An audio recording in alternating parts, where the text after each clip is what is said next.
Uh, I've been closely associated with all of you in the direct selling industry. My belief always has been that the direct selling industry adds hugely to economic activity.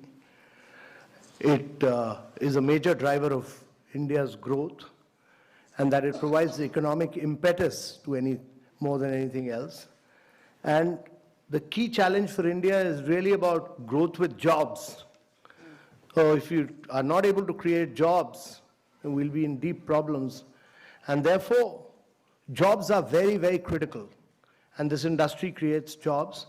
So if you have to create jobs, there are only two ways. One is to push manufacturing in a very big way, and the other is to push direct selling.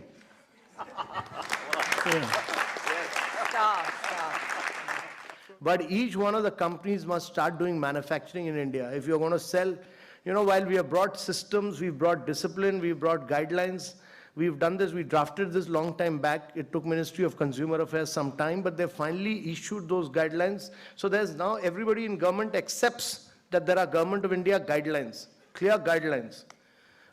You are doing a very respectable profession. You are economic drivers of growth for India. So we respect that. And that has now been recognized. With these guidelines were very important. And these guidelines have now been given to different states to realize that you are important players in India's economy. And every state will respect these guidelines because they've been issued by Government of India.